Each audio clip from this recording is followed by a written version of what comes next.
প্রিয় দর্শক আসসালামু আলাইকুম। সবাইকে ওয়েলকাম করছি নতুন একটা রেসিপি দেখার জন্য। পুরে ভরা এই পিঠাটা একবার বানিয়ে খেলে বারবার বানিয়ে খেতে ইচ্ছে করবে। এটা এতটাই মজা। এই পিঠাটা যে কোনো ডিজাইনেরই বানাতে পারবেন। আজকে আমি একটু ইউনিকভাবে বানানোর চেষ্টা করেছি। যে কোনো পিঠা দেখতে যতটা সুন্দর, সেটা খাওয়ার আকর্ষণও ততটাই বেশি থাকে। এই পিঠাটা আমাদের বানাতে কি লাগবে চলুন দেখে নেই। প্রথমে পুরটা রেডি করে নিব। এই জন্য আমার লাগবে কিছুটা খেজুরের গুড়। খেজুরের গুড়টা গলে আসলে এর ভিতরে দিয়ে দিব কিছুটা নারিকেল কোরানো। এখানে আমি 1 বাটি নারিকেল নিয়েছি।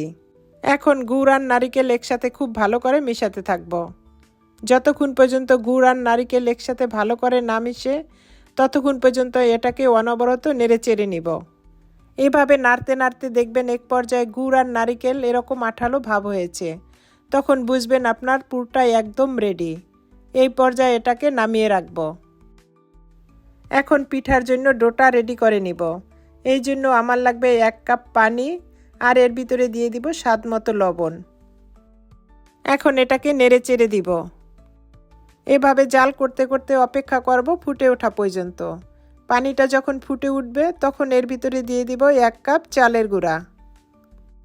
এখানে আমি শুকনো চালের গুঁড়াটা নিয়েছি। শুকনো চালের গুঁড়ায় পানি একটু বেশি লাগে। এই পর্যায়ে চুলার জালটা মিডিয়াম রেখে এটাকে অনবরত নেড়ে চেড়ে দিব। এই পিঠার ডোটা যতটা ভালো সিদ্ধ হবে পিঠাটা খেতে ততটাই ভালো লাগবে।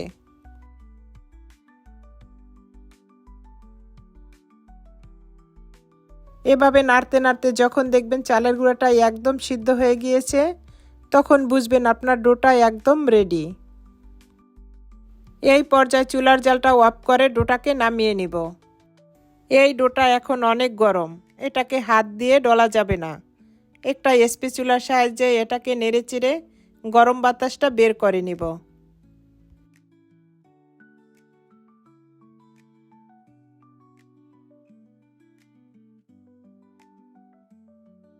ডোটা যখন ঠান্ডা হয়ে আসবে এটাকে হাত দিয়ে ভালো করে ডলে নিব। এই ডোটা যতটা ভালো করে ডলা হবে পিঠাটা ততটাই সুন্দর হবে।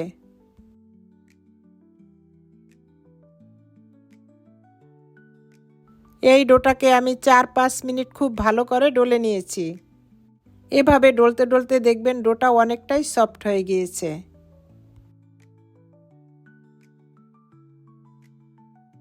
এখন এখান থেকে অর্ধেকটা ডো নিয়ে একটা রুটি বেলে নিব। বাকি অর্ধেক ডো ঢেকে রেখে দিব, না হয়তো এটা শক্ত হয়ে যাবে। উপরে একটু চালের গুঁড়া দিয়ে এখন একটা রুটি বেলে নিব।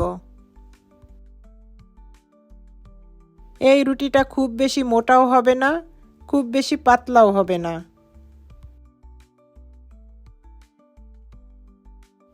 আমি রুটিটা কি পরিমাণ মোটা রেখেছি দেখেই বুঝতে পারছেন।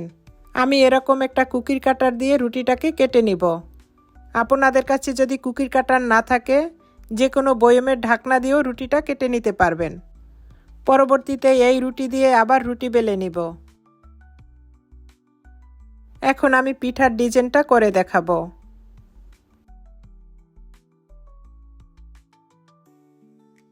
এখন রুটিটার ভিতরে বেশি করে পুর দিয়ে মুখটাকে আটকিয়ে দিতে হবে।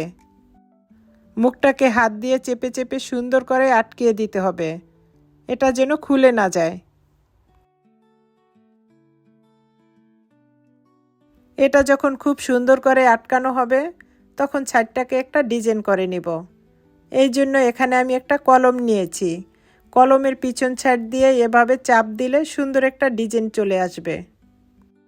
এভাবে ডিজাইনটা করলে পিঠাটা দেখতে অনেকটাই সুন্দর লাগে। এখন পিঠাটার উপরটা ডিজাইন করে নিব। এই পিঠাটা ডিজাইন ছাড়াও রাখতে পারবেন, তবে ডিজাইনটা করলে পিঠাটা দেখতে বেশ সুন্দর লাগে। আমি এই কাজটা কিভাবে করতেছি আপনারা দেখেই বুঝতে পারছেন। মুখে বলার থেকে দেখেই খুব ভালো করে বোঝা যায়। এই পিঠাটা একটু পাতলা করে বানালে পিঠাটা খেতে বেশ ভালো লাগে।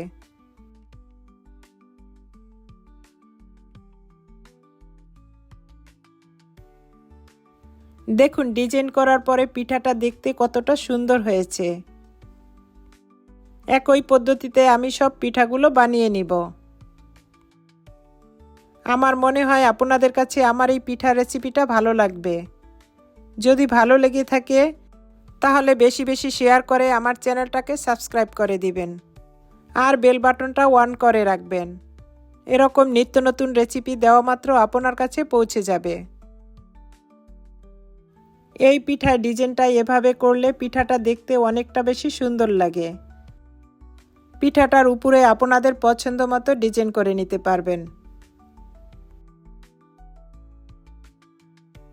একই পদ্ধতিতে আমি সব পিঠাগুলো বানিয়ে নিব।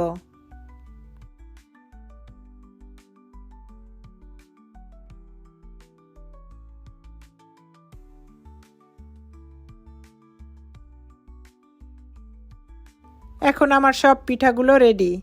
এখন এই পিঠাগুলোকে আমি স্টিম করে দেখাবো। এখানে আমি একটা স্ট্রেনার নিয়েছি। এটার উপরে একটু তৈল ব্রাশ করে নিয়েছি যেন পিঠাগুলো স্টিম করার পর তুলতে বেশ সুবিধা হয়। পিঠাগুলো একটু ফাঁকা ফাঁকা করে দিতে হবে, না হয়তো একটা আরেকটার গায়ে লেগে যাবে। এখন এটাকে স্টিম করতে দিব। একটা পাতিলে পানি দিয়ে তার উপরে স্ট্রেনারটা বসিয়ে দিব। এর উপরে সরা দিয়ে এখন ঢেকে রাখবো 7-8 মিনিটের জন্য। 8 মিনিট পরে সরাটাকে তুলে নিলাম। দেখুন পিঠাগুলো কতটা সুন্দর হয়েছে। দেখুন পিঠাগুলো দেখতে কতটা সুন্দর আর লোভনীয় হয়েছে। পুরে ভরা এই পিঠাটা এতটাই মজা, যদি একবার কাউকে বানিয়ে খাওয়ান সে বারবার খেতে চাইবে।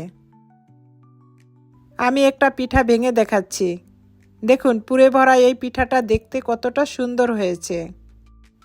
এভাবে বানিয়ে যে কোনো অকেশনে পরিবেশন করতে পারবেন।